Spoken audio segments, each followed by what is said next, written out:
Hi all and welcome to The Cabin. Today we're here in Nottingham at Warlord Games and we have the opportunity to do an interview with a legendary game designer, and that is Alessio Cavatore. Thank you. Well, legendary. Wow. Thank you very much. Very nice to meet you, and thank you so much for taking the time to talk to us. Thank you. Thank you for having me. For me, coming here to Nottingham from Sweden is a big thing. And I know that you moved here almost 30 years ago. Yeah. So what was that like to come to Nottingham for you? Yeah, I moved over in 1995, 96, something like that, to work for Games Workshop. And yes, it's, as a young man, it was a bit of a culture shock, of course. You have to adapt to, I guess, coming from Italy, the weather, but most importantly, the food, I guess, was the biggest difference. And also, yeah, being abroad, first job, really, first important jobs abroad, everything is new. So, it took some adapting, but, I'm now settled and turned British. So, I'm all good now. Awesome. And have you lived here in Nottingham ever since? Yes, I always live in Nottingham. Yeah. Different parts of Nottingham, but yeah. Okay. It's been my home. Yeah. My home. So your early career then at Games Workshop, I believe you started with translation, or That's right. Yeah. Could you tell us a little bit about that? Yeah, I basically was offered a job in 96, something like that, because I won the Italian Warhammer tournament, and which was a small affair, of course, at the time. So I got speaking with John-Paul Brisigotti, who was starting Games Workshop Italy at the time, and they were translating all the Warhammer products into Italian. So I was invited to come over for an interview and got proposed a job effectively to work as a translator. Did that for about a year, but while I was in the studio, the great thing was that I got to meet all the designers and all the game designers. And through translation, I interacted with them a lot. I won a couple of staff tournaments as well. I was really nasty at the time. Yes, absolutely not fun, I guess, to play against, but it's quite effective. But yeah, so basically, translating, you have to interact with the rules, write the rules, clearly, etc. So I got into that a lot and interacted with the designers. So a year and a bit later, when there was a position of games developer coming up, and I got that and moved from translating to writing the games, which was very cool. Yeah, quite an opportunity. Yes, that's great. Do you have a favorite game from your time at GW? Well, it's easy to say. Always, Lord of the Rings is probably was the most mystical experience, because I say it in every interview, but I'm not religious, but I think the one thing in my life that is more like a religion would be Tolkien and all his books. So being involved with the book, with the film, with the game, it was magical. And being on New Zealand, I don't know if you know the story, but I am in the Return. Yes. Sorry, in the Return of the King, Yeah. in the extended version as an extra, which is it was a fantastic experience. It's the scene where Merry is searching for Pippin. That's right. By the big mummak. Yep, and he finds the elven cloak. Yeah. So yes, we are lying dead around the elven cloak. Yeah. So cool. Yeah, Did you get to meet Peter Jackson and the crew? Oh yeah, no, we interacted with them. We became friends with Peter Jackson, but with Richard Taylor of Weta, and it was lovely meeting the actors, etc. It was surreal, indeed, in costume. Like you're making coffee, and suddenly Aragorn, the king, walks next to you, starts to make coffee. It's like, pass the sugar. Yes, my liege. Yeah, What an experience! Great experience. Yeah, definitely. And getting to see, behind the scenes before everyone else, before the movies are out. That must have been awesome as well. It was. And going back to the game, the game is also, I think, still a great game, and people still play it and talk to me about it. And so it still, survived the test of time, still be played. And it is, I think, in terms of skirmish games, as in single models moving around, it is a very good game. And I still enjoy playing it occasionally. Yeah. Correct me if I'm wrong. I think Rick Priestley worked on the first one. And then you did Two Towers and Return of the King and supplements and such. Yeah, the original game, indeed, the Fellowship was done. Rick was the lead writer, about all the team there. So all, me, Jervis, Andy Chambers, Gavin Thorpe, we all worked together with Rick to do that. But then after the first year, Rick went, my work here is done, have it. So he just gave it to me from Two Towers on. So yes, the original design, the core design is Rick's. Okay. Yeah. But many of those, like you said, the core design from the early years, I think is still present in the game. I know that they're doing a new version now, so I'm not really sure what they're going to change, but it's quite cool that the game has been able to survive several decades now, and the core mechanics are still so good. They don't need to be changed. Yeah, I think the way it handles movement and combat for single models is beautiful. Very simple and nice. Yeah. When it comes to game design, what would you say is challenging, and what would you say is more straightforward or easy about it? A big question. What I kind of said throughout my career, and something that I'm very much kind of a bit obsessive about recently, is I came to the conclusion that simplicity is difficult, while complexity is easy in terms of games design. Yeah. By which I mean, if you create a huge rulebook with lots of rules, lots of details, there's so many variables particularly when it hits reality. I.e., a table, player. This player has a table is completely different from this player. The scenery is different. So basically, the more complexity you build, the kind of more fuzzy the design becomes. And while actually a clean design, a simple design, if it's done well, is amazing. It works really well. Like Lord of the Rings is a good example of that. But it was also very. If there's something wrong with it, it becomes very visible very quickly because that is not hidden by a ton of other modifiers and variables, etc. So achieving that simplicity that works and brings to a good game, I think is ultimately impossible to be completely pure, but obviously one can try to get there as much as possible and try to make a simple game that is also a fun game and an engaging game. Yeah? So that's what we strive to do. Yeah. But I tend to simplify things a lot. Some people would say probably too much. It's a matter of taste. What is too simple for somebody is not simple enough for others. There's also the thing that I always come across that people think that a game cannot be interesting if it doesn't have lots of rules. There's very much this reaction, there's not a lot of rules, so it must be a simple game, not interesting. And I always answer, there's one word answer for that. Chess.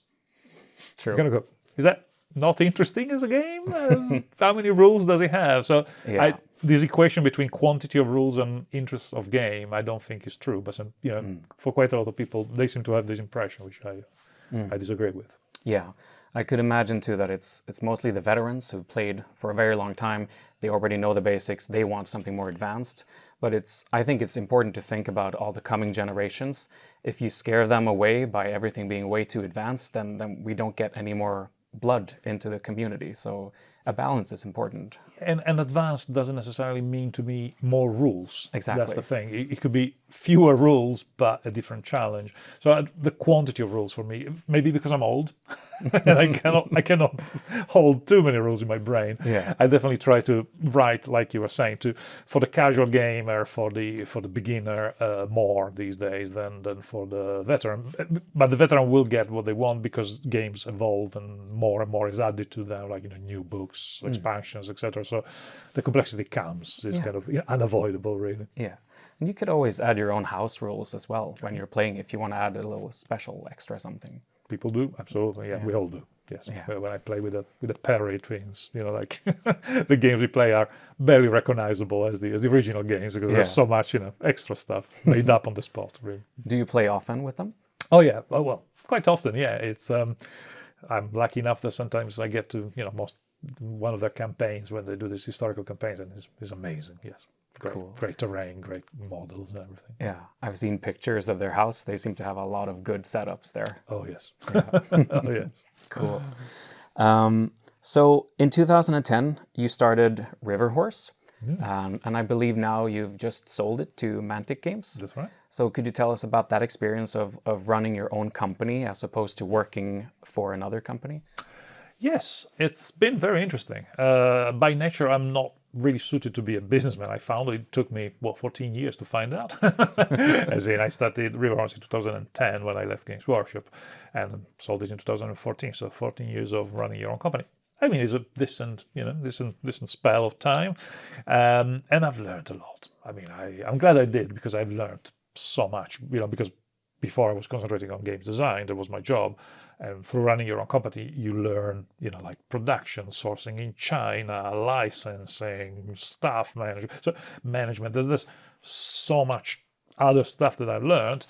But ultimately, one thing that I learned is that actually, as a character, I prefer not to have that level of responsibility. It weighs heavily on my shoulders in terms of stress.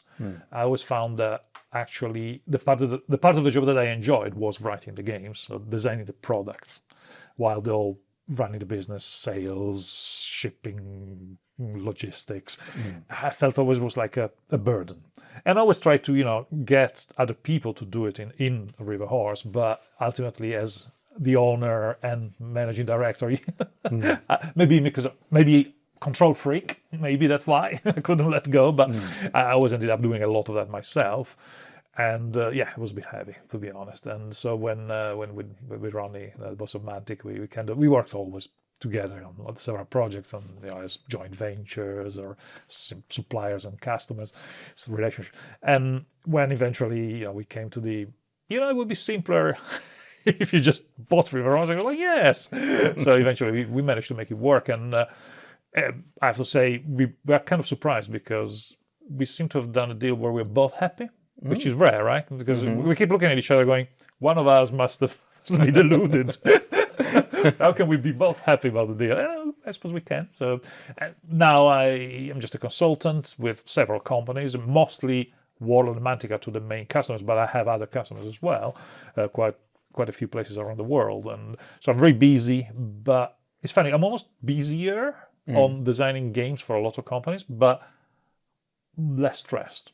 It's a bit strange. I am, perhaps the stress is not, the pressure is not the fear, but a bit maybe the overwhelming type of stress where I have so many projects on, and but I prefer this level of stress, this type of stress. Yeah. I feel better. I feel lighter. I feel like I always say to Ronnie, it's always nicer to risk somebody else's money as opposed to your own money. Well, that's great. So I hope that gives you the freedom then to pursue what you actually like to do then. I hope so, yeah. At the moment, after selling this has been good. It's been good, yeah. Awesome. There's been a lot of people coming to go, "Ooh, could you write me a game?" I was like, right, okay. Great. Yeah. So, talking about River Horse, do you have a favorite game from that time of working there? Ooh, well, I was lucky that I managed to do games on IPs, either on games but also licensed IPs. The criteria was mostly something I really loved. So I did a game on Labyrinth, which again was a film that for me was amazing. Awesome film. Pacific Rim, like Terminator. We've done so many cool things. My Little Pony with my daughter. Friendship is Magic was great. I think in terms of game, probably my favorite is actually the Hunger Games, the Mockingjay game we did, because I really like big games with lots of toy soldiers, like Axis and Allies type. So that's in that ilk, in that kind of game. And I enjoy playing that quite a lot. I think it's probably my favorite game to play once we designed. Yeah. Kala likes Hunger Games, so we should try that. You designed the first edition of Bolt Action, 12 years ago or something like that? Something like that, yeah, 2010, 11, something like that. Something like that, yeah. So what has changed now for the third edition that's about to be released? Well, the core changes, I think, come from a business angle, which is changing the selectors and how armies are picked. That's probably the biggest macroscopic change in terms of the fact that we almost went from a platoon level to a company level is not true. I mean, the quantity is the same, but the feeling is definitely you're looking at a company in terms of the type of you have several platoons, a little bit more. The vibe is a bit more historical, slightly more realistic than the reinforced platoon we had before, which was a bit of everything thrown together. Ultimately, it's the same. It's still an abstraction. Obviously, you have to make abstractions, and because that quantity of toy soldiers and tanks, you cannot really go company level on that scale for sure. But so that's a big change.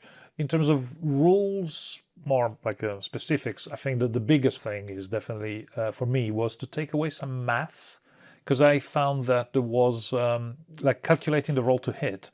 In most cases, fair enough, but because there was a lot of -1 for this, -1 for that, -1 for this, and one per pin, so that I found that under pressure with a lot of, particularly when you're playing, with other people, maybe in a tournament or something, even veteran players got it wrong. It was just like, the next turn you go, I forgot the small team modifier, damn, I would have hit, how can we go back, and that kind of stuff. And I was like, I thought that having a system where you don't have to think too hard and do math when you're rolling to hit, but you could just go, oh, it's either this or that, go. That was my main driver, to remove math to that. Again, like you were saying, to make it flow better, maybe more enjoyable for beginners, for less mathematically challenging. And in order to do that, I had to put cover saves to replace the cover modifiers. And I'm pretty sure that with that move, some people that prefer the more mathematical and more reliable in a sense, because obviously the dice implies a dice roll, so there's more randomness in it, may not like that change. But I think by playing it a lot when playtesting it, I found the game flows so much better, so much faster and fun, frankly. The interaction, the cover save generates moments of hilarity when you get them all or you fail them all. And so I found it flows faster. It bizarrely is faster, even though you think, oh, we added an extra dice roll in there, so surely it's slower. It's like, no, it isn't. It's actually faster because it's just so much easier to work out what you need to roll to hit. So the experience we found was not slower, faster or the same, and funnier, more engaging. So we preferred that, and so we went there. Awesome.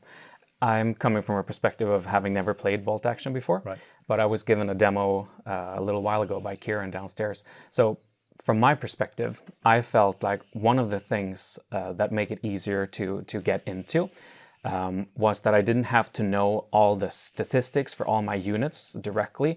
And it was easy to start learning, okay, that's a regular infantry and the different categories, and learning the roles that way without having to, remembering every single stat of all troops that you have. Yeah, from that point of view, bolt action is definitely very accessible because, it is not, these are not aliens with very vastly different type of capability. They're men with rifles, yeah. So whether you're German, French, whatever, it is a man with a rifle. So the baselines are more common and simpler, of course. And okay, the rules try not to be too detailed in terms of, there's a classic, there's categories of weapons. Is that heavy anti-tank gun, medium anti-tank gun is not every gun has a different profile, but they fall into these 4 categories of anti-tank guns. So yeah, it's been done intentionally to try to be not overly burdened with too many details. And where the balance lies, I guess, is a matter of taste. Again, some people prefer more rules, more details, some people less. But for a game of a larger size, I think that's a good thing to have. Maybe in a skirmish game, you could go into the more details of every single character and unit if you only have 5. But if you have hundreds of troops, I guess that makes the flow better in the game too. Yeah, indeed. The brief since 2010 was indeed for people to be able to have 30, 40 infantry, some other bits and bobs like artillery, weapons, heavy weapons, and tanks and vehicles. So yeah, that's the balance where we want to be. Okay. And for generals that have played first and second edition, do you have any strategic tips or any pointers you could give them? Like, how should they think about third edition going into it? Well, I don't know, the strategic bit will come after the first tournament, I guess. I think I'm going to one in October. But certainly the intent, at least, was to make sure that things like the things that before maybe were not taken as much, like bigger tanks, now are cheaper. So hopefully, and you can have armies made of tanks. So we try to make it so that different type of armies are now more viable than before.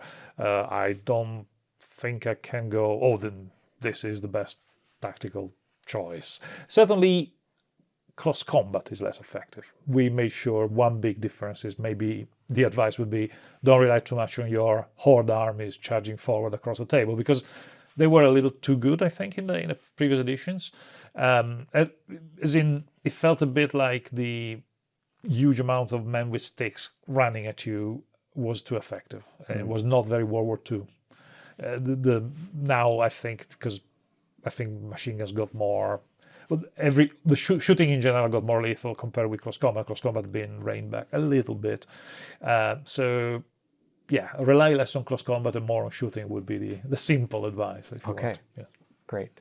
Do you have any future projects, upcoming designs that you're working on? Yes, but I cannot tell you about it. Yeah, no, speaking of stuff that we can talk about, of course, is Bolt Action needs all the armies of books remade and as fast as possible, because clearly now there will be PDFs and there are armies in the rule book, but those are like, we see them as get you buy lists until you get the book for your army.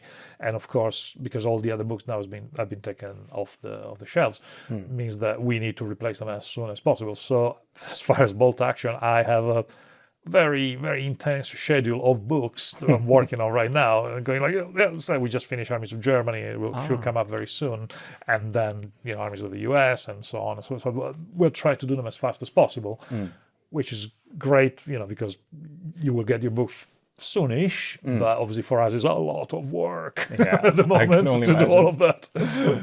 So. But it's good too that you're just giving everything available, like the old Ravening Hordes. I think you worked on that too, right? Yes. Yeah. yes, That's a good way to get everyone into the game, and then they get their real army lists. Yes, we definitely call them get you buy lists. As in, obviously there's a lot of heavy stats and lots of make tanks up by adding points here and there. So we try to condense as much as possible into a small amount of space. But yeah, the books do the opposite approach. Instead of having one entry that does 6, 7, 8 vehicles, there are actually 8 entries for the vehicle. So yeah, the books have a lot of stuff in it, because we kind of brought a lot of the stuff that was in all the effort supplements that had extra units. We brought them all as much as possible into the actual. The German book has lots of German units that were not in the armies of Germany, but were in supplements. A lot of them have been taken and put in. So okay, bigger than before. All right. Well, finally then, if there's anyone watching who wants to design their own game or wants to get into game design or writing rules in any capacity, would you have any help that you could give them, or any tip what they could do? Well, the obviously product knowledge is important, so play lots of games, etc. But then, more importantly, do write your games and try them with your friends, test them, because only by writing them, going through the painful process, the difficult process of writing them, and then testing them and having people break your rules, you start to understand the process. So that's it's about learning how to game design. About getting a job as a game designer, I would say, is very difficult in my experience. It's very difficult to go straight from kind of somebody who does it for friends and for themselves to actually straight into a game design position. I would recommend, if you're interested in that, in any case, to try to get into the business, but not necessarily as a game designer. Like my experience was getting as a translator, because from the inside, getting to a position you want in a company is a lot easier than from the outside normally. Obviously, of course, there are exceptions, but I would say get a job in the industry while you do your game design as well on the side, and try to the two of them come together eventually. Kind of thing. You get to know people, they get to see your potential, and you might be given a chance. That's right. Yeah, that would be my experience, which is obviously based on real experience, but yeah. Okay. So thank you so much for having this interview. Thank you. We really appreciate it. Thank you very much.